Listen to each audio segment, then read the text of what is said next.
Welcome to Magus Wisdom Now. Today, we're going to give specific exercises that you can apply to make internalization alchemy, the 5 niyamas that we've been discussing, into a tangible reality. Individually, these exercises may seem simple or cliche. They may seem like something you would see in any New Age lecture or presentation, or even on Pinterest in some meme presentation. But here we are structuring them in a specific combination that is guaranteed to generate cumulative effects and results that are far more powerful than any of these practices on their own. So, our discussion aims to bring yoga from theory into reality through these very basic hands on practices.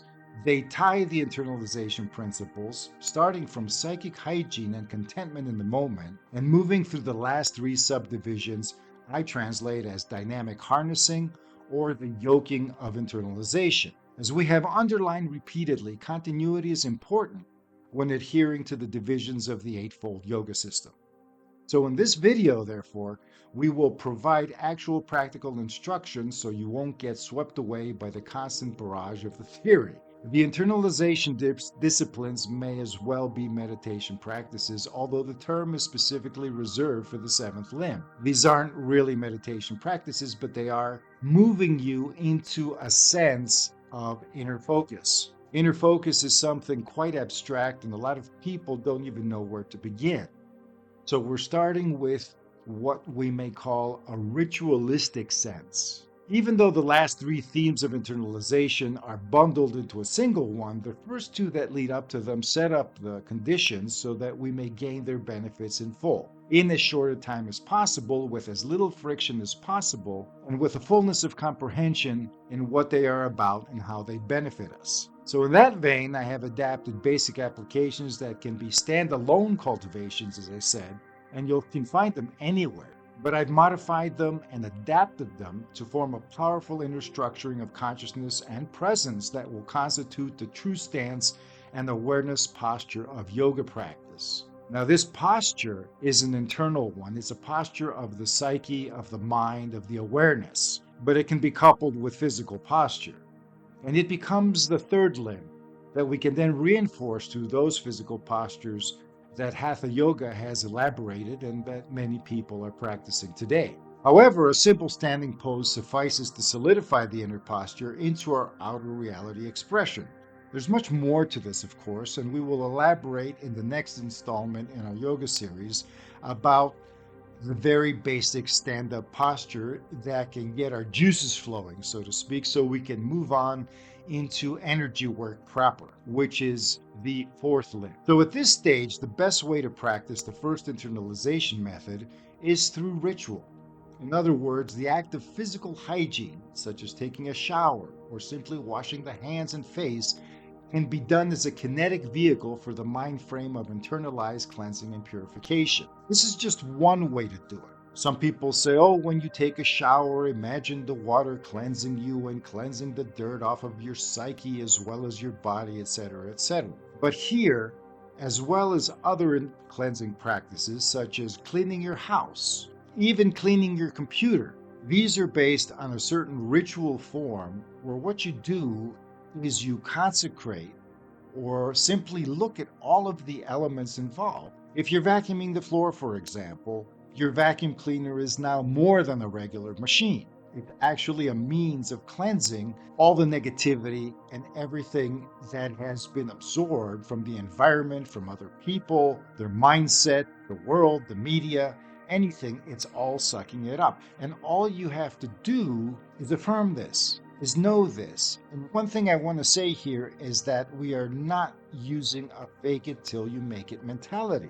What we are doing is defining things in a different way than what they appear. A bar of soap, for example, isn't simply a bar of soap, and we're not pretending that it's something else. Our mind is applying it and designing a certain format for it to function in our lives differently. This design is not a role play. What it is an outline of procedure. We are defining an action that it does through our own awareness, through our own affirmation, through our own conviction. Conviction here is important. It's not enough to just want it to do something. It's not enough to just pretend that it does something or even believe that it can do something. We don't have to believe because we're designing a framework. All you need to know is that you are designing a framework for something to happen. And this framework will affect the way the mind works, and the mind will affect the way the body experiences things. Even so, it's much simpler than it sounds. These practices not only make us better human beings when done sincerely, because this cleansing is an effect of health. It's not something that we have to look at in terms of purifying ourselves, spiritualizing ourselves, and other hoity-toity terms. This is simply a matter of internal health, of psychic health, you might say. Not just mental health, not just body-mind health, but the health of the very psyche that we will harness further down in order to accomplish the miracles, the natural miracles of what internalization alchemy can promise us. These practices, the cleansing practice, for example, will generate confidence and inner potency when we agree with their premises and literally own them as our chosen mental constitution. When you want to start your cleansing practice, you already know that you've structured your personality and your character accordingly in order to maintain a stance in life that doesn't build more karma, which means more energy obligations, more obligations of events and awareness that may come and hinder what's going on. You are setting up a situation where you're saying, no, here I have space. So another practice you can do, aside from modifying and ritualizing normal habits like taking a shower, washing your hands and face, cleaning your home, cleaning your computer or your appliances, you can also light a candle. But when you light a candle, you need to define what this candle is. It's not just a piece of wax that you ignite that has a fire or a flame on top. This flame is a means of purification. The fire blasts out plasma, and plasma is actually a physical thing. But the mind now relates to the plasma in terms of something that spreads out into the room and cleanses it of all negativity. And this is again a conviction to the point that you sensitize yourself to eventually feel it, or even imagine that you feel it. Here you may think you're role-playing again, but again, you're not. What you're doing is you're structuring a framework within which your awareness operates. People who do ritual magic also create space. They dedicate a circle within which the magic can operate because outside elements don't come in to hinder it. So you can dedicate a special room for your practices or even your favorite chair. Things like that all help cleansing. And they're very, very simple. But you need to do them with a certain sense of conviction of what it is to you. What does it mean to you as a cleansing process? Again, you don't have to believe or doubt. Doubt and belief and disbelief and suspending belief, you can throw those things out the window. All you need to do is structure your process of perception in the sense that, well, I am designing this cleansing now. I am creating it. I am manifesting it, and the mind is going to be able to ride through. It's very similar to digging a ditch or an irrigation ditch and then letting the water flow through to where you want it to go.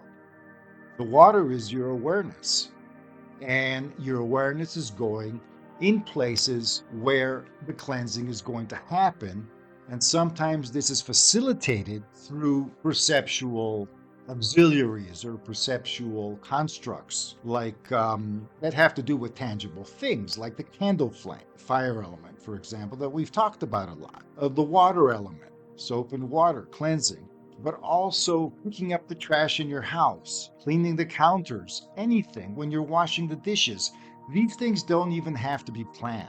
But your special place, whether you want to have it or not, will also help. And what you may notice is that this space will relieve you of mental clutter, and the relief of mental clutter is what leads you into what we may call contentment in the moment. This doesn't mean that you are content and everything is fine, as I said. What it does mean is that nothing is hindering you. You have a sense that, okay, I have space now. I can breathe. And in this moment, I can move into actual internalization without struggle. The state of contentment is not permanent. Life drags us back to itself, and the world doesn't leave us be, even when we want it that way. Now, here, what we desire is to make the space in the psyche to internalize without undue blocks of tension and resistance, especially in the form of sabotaging thoughts and attitudes. Now, all of this is simple affirmation without having to formalize it in terms of a script or detailed narrative. So, whatever is going on now is okay for now. And one of the best ways to enhance the sense of contentment is to tap into a sense of gratitude. Now, this is not an artificial state because you have done all of this cleansing, and it should give you a minor, tiny, if anything, a sense of relief. And so you latch on to that sense of relief, that sense of, okay, anybody has it. I mean, when you wash your hands and face, when you take a shower, you feel a little bit of relief from the grime and the dirt. When you clean your room, even if you're just rearranging the furniture, you feel a sense of openness, a sense of space, a sense of order that brings about its own state of mind. So gratitude is a recognition and appreciation of the state you wish to design. And since you're designing it in real time, this is a realistic response. My design is here. I'm grateful. So just like the previous practice, this isn't faking. The gratitude is for the successful establishment of an intention that represents a realized state. You are not acting, you are forming. You are recognizing and nourishing with your recognition and your appreciation and affirmation of the outcome. Because you are confident in the practice, because you are doing it, this isn't confidence for something that will happen. This is confidence for something that is now happening. All of this, as I said, is simple affirmation, and it strengthens the state of alleged contentment. And I say alleged because we may expect too much. We have these 8 limbs of yoga here, and 2 of these limbs have 10 subdivisions each. So that's a total of 16 steps that we need to take to complete the process. What we need to affirm here is the detail, the little tiny subtle change that happens. And we are building momentum into a snowball effect, and this momentum is going to support us in the more challenging exercises that many people jump into off the bat. I know I have. To silence the mind, to look within. What the hell does that even mean? So in this case, you have space, and you can take a breath and sigh a sigh of relief and know that, okay, this isn't perfect, but it's enough. And the more you know that it's enough, the more it will be enough. And each time you do it, it will reinforce itself. So you don't have to be successful the first, second, or third times. You do these enough times to be able to establish a certain habit and to be able to recognize that something is happening. So you're already internalizing because the recognition comes from within. Now, the challenging part here comes with, how do I engage with a sacred fire? All right, I've cleaned out the debris, so to speak. I've purified a certain way, and now I feel a little content. To enter engagement with the sacred fire, the previous practice ideally has put us in a state that can be termed sacred. It may not feel sacred, but it's a state where you can do something like pray, for example, if you're a religious person. But even if you're not, you open up to the universe or whatever's out there, or the intelligence of existence, something beyond your immediate self, and you're able to do that because you have the space. It's not cluttered with other things that contradicts it. So this is the simple and humble sacredness.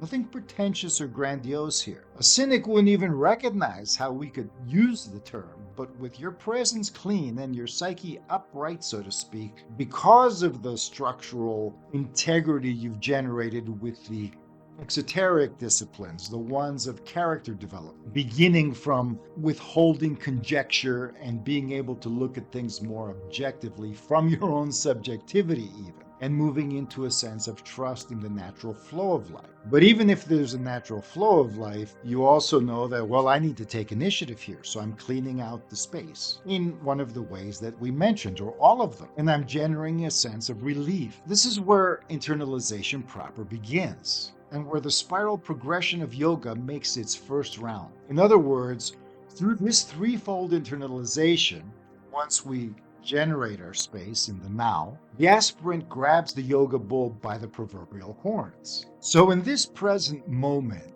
that we've accessed, we can actually get a sense of a certain quality that's required to move forward. And this quality is known as aspiration. Why are you even doing this? Well, whatever the reason is, you aspire to succeed. You aspire to make a change in yourself and in your life. Aspiration is the keynote. Aspiration is what ignites the sacred fire. When somebody prays, they have an aspiration to make a connection with a higher power. And this aspiration isn't something mild or passive or lukewarm. It needs to be passionate. It needs to be passionate because somebody who does internalization practice needs to tap into their motivation for it. Motivation is everything. Motivation is mobility. Motivation is energy, and that is what animates the fires within. And that's why we use the analogy of fire, because impassioned aspiration, and we don't have to get dramatic, posing and acting and over-dramatizing or dramatizing at all is not what we want. We can be very peaceful like a Buddha and have such incredible aspiration that it blows everything, all the resistance away. And we move forward without friction, with a smoothness and with a pleasant euphoria into this success. So let's look at what's going on here. The first practice has to do with the inner heat or fire or force, and coupling it with the discipline of self-mindfulness or self-study.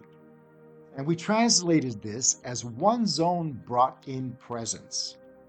And this is an application of the fire's focus through the practice of self-mindfulness.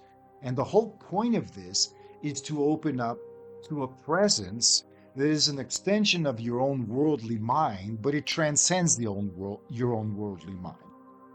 In esoteric terms, this isn't like connecting to the divine, it's connecting to, let's say, the angelic, or your higher self, or your greater intelligence. Something that you may experience more and more as a shifting of gears in the way you think, in the way you feel, in the way you experience reality and other people and yourself, that is far more aware than your present self is, and that eventually will come in and integrate with you. And this will be done through the course of all of the limbs of yoga. The focus of inner heat, fire or force, or however you want to call it, or passion, is related with three centers known as elixir fields, or fields of transformation, within the body. They are along the body's midline. And some people associate chakras or energy centers with these fields, but we'll just say the centers are areas. We don't need to specifically say, well, this is a specific thing. What we're doing is essentially tuning our own awareness and designing these areas in such a way that they will be functional for our harnessing dynamics. The first area is in the head, in the center of the head. The second area is just below the heart or around the heart or behind the heart. And the third area is in the center of the abdomen. And all of these areas are connected with neural bundles.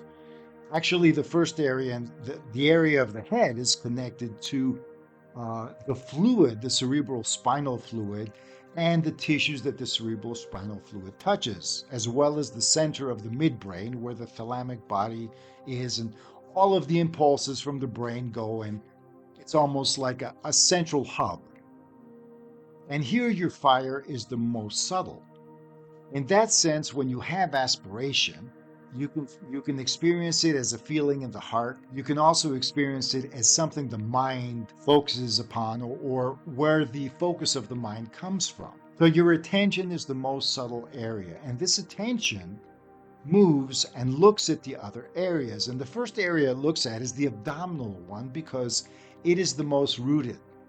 It is the most substantial, and where you can feel energy the most. Now, you don't need profound effects. This is very, very subtle. You just need to do this as often as you can because it doesn't take much. It doesn't take hours, it takes minutes. Simply place your attention from the middle of your head, but before you do that, you need to define your attention. You need to know what your attention is. What kind of attention do I have? When I'm looking at somebody, how do I look at them? You can take a photograph of a loved one and look at them and go, I'm placing my loving attention on this person because I actually love them. You can look at your pets and go, well, I love this little innocent pet. Or a baby. If you have children, you can look at them and look at them with the love you have, your parental love. And this, all you need to do in this sense is to recognize that your attention has this quality because you're experiencing it. And this quality now, it's like a lighthouse turns around and illuminates your eyes. Whenever they look at something, this attention falls on them with that same quality. You just need to remember it. One of the ways to do that is called anchoring, where you can actually touch a part of your body. You can place your hand on your heart, for example. Every time you experience this quality of attention, this quality of loving or affectionate attention, which is a reinforcing attention. You want something to be well. You look at a child, you want its well-being. You look at the pet, you want its well-being. And so you touch your heart when you do this, or you touch two fingers together when you do this, then if you just touch the two fingers together, for example, at any time during the day, you're very likely to recover that sense. And you don't have to do this right off the bat. This is something cumulative. So here's a practice that can tune you into your aspiration, because the loving focus isn't enough. Then you need to remember your motive, and you need to look at yourself and go, look, this is my motive here. I am aspiring and passionate about this. I want this. And then you remember the loving attention and you allow these two to come together. So this isn't something you do in one sitting. You must be very patient to be able to slowly build up, and you're building up your mind's affectionate, loving, reinforcing, supportive, nourishing presence and energy, coupled with the passion you feel for what you want to do. With that, then, you notice that I have an abdomen and my navel is an area that's sensitive, and if I just look at it without directly staring down into it, you can start that way, but you don't need to. You just notice, and eventually you can generate feeling in there. But it accelerates when you feel the passion and aspiration. So you focus this on your digestive forces, on this bundle of nerves within the navel, that when you focus attention on it, and I said attention and noticing, if you feel pleasure or pain, you notice it. If you experience any sense like hearing, you notice that something's coming into your ears and generating a sense of sound. You notice that, oh, look, there's a fly on the wall. What is this noticing? Tune into that, and then combine all these things together.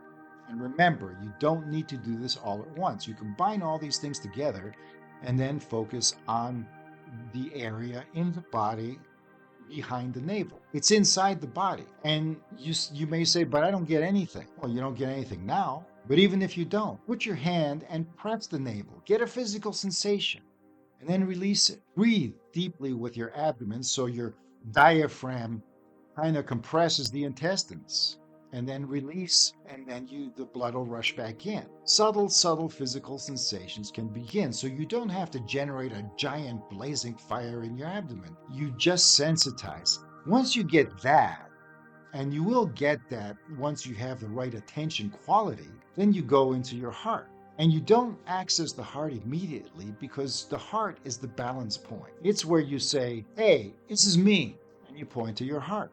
You don't point to your head, you don't point to your butt, you don't point to your navel, you point to the heart. And the heart is the balance point between the lower body and the upper body. In that sense, you can get a certain feeling in the heart that balances out your attention and your sensations of the abdominal area. Now, the threefold fire centers are working together in this way, and you don't need to do any kind of complicated energy work at all. This isn't really breath work here.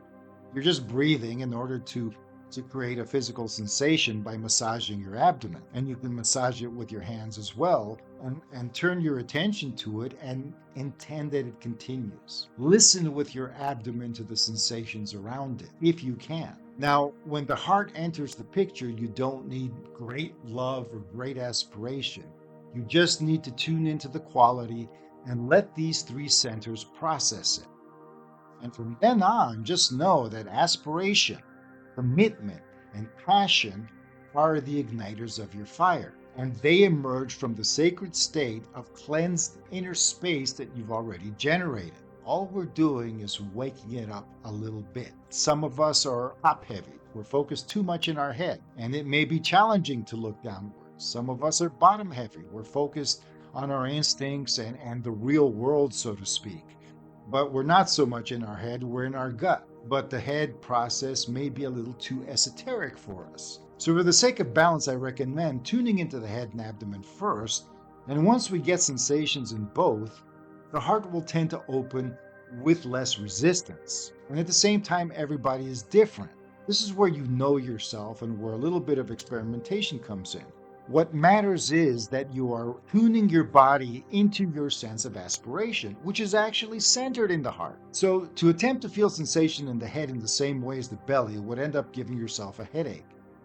If you feel a warmth in the belly, you don't want to feel a warmth in the head. It's more abstract and much more subtle. So you're also learning the difference between what subtle awareness is and what more coarse or feelings-oriented awareness is. And in the heart, you don't shoot those intense emotions that we usually associate with dramatic behavior. Now, I don't separate emotions from feelings so much, but this is a much more subtle sense. We need to be gentle with ourselves. So the practice is meant to balance the main areas of the body so that the mindfulness practice that follows it, the one that actually awakens the higher self, covers the full spectrum, and our presence isn't just stuck in a single position in the body. It doesn't become a coarse, hyper-grounded effect that kind of weighs us down, and we're not stuck in our heads either. And also, if the heart opens up by itself, it can feel crushed by the head and the abdomen, or by the world, or maybe we're too empathic and we don't have filters.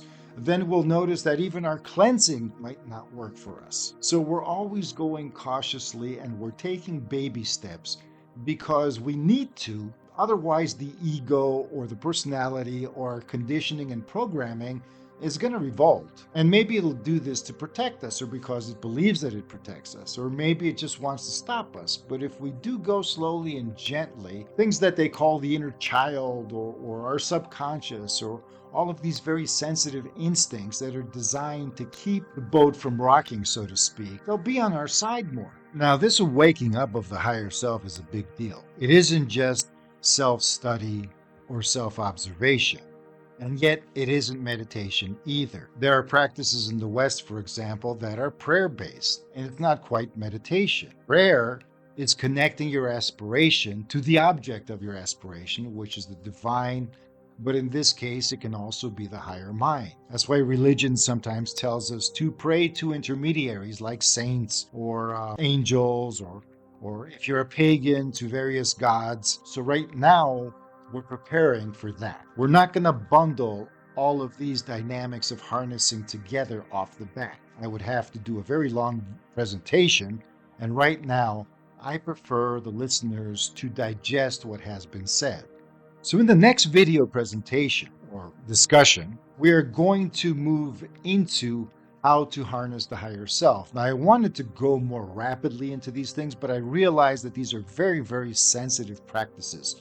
They seem simple to the point that they may seem boring, but the listener needs to know that sometimes boring is actually a resistance. It's not because you're bored, it's because you're accustomed to preoccupying yourself and distracting yourself so you don't experience what the body-mind is really saying because it's uncomfortable. And right now, what we're doing is mitigating that discomfort before we even become aware of it. That's very, very important. So we're harnessing the basics of what the inner fire is by first creating a sacred state of psychic space that's clean and free of what we might say hindrances, even if we may experience tensions and resistances still.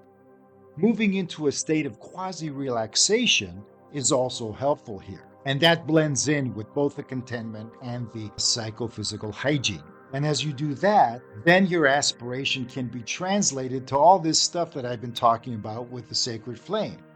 And notice that if you go ahead and go too fast with the sacred flame, there can be problems because your aspiration is almost too desperate. Your inner self is going, "You're so desperate, that must mean that something's up. This isn't natural. I'm not feeling comfortable here. I'm going to tense up even more." And so the stubborn aspirant pushes and pushes and thinks they have to crush through the wall and ends up hurting themselves. I mean, with all our problems, we have a habit of moving through life in such a way that we're used to it, we're comfortable, even with all our issues. And sometimes the issues reach a crisis point because we haven't addressed what's really going on. This is the same with physical illness. If you don't pay attention to the body, to your habits of eating, to your habits of sleeping, to your habits of engaging with others for stress and all of that, then the body is going to revolt. So we're also telling our subconscious through all of this that, look, I'm on your side, okay? That loving glance that I've looked at, even if I look in the mirror and I don't like what I see, I'm still on my own side. I'm not across the fence being my own enemy. And sometimes we have a habit of that, and we want to revert that habit. And it's not that easy, but at least we want to make a start. And as we do so, the subsequent limbs of this harnessing will deal with things in a much more effective manner. So please think about all of this. Maybe you can listen to it a second time. Maybe you can take notes even, because this stuff really works if you take it to heart. And I've given more than one practice, so if one thing doesn't work, then try another. And be patient. But these are very simple, but they're powerful. And people usually gloss over them. They've become cliches in some cases. And sometimes people think, well, I've done it and it didn't work. Well, have you followed it up with something else that can reinforce it? These are little things that accumulate. All right. I've tired you guys enough for now. I've gone a little bit over. There's going to be a part 2 to this, and we'll wrap it up and then move to what the actual posture is and why a standing posture is better, at least for starters, than doing anything more complicated. Once you can do a standing posture, then even the sitting posture can be done better. And after that, if you want to do Hatha Yoga, or if you're doing Hatha Yoga, you can integrate it with that. It'll be easier. Without any further delay, subscribe if you like this. Comments are always welcome. Megas out.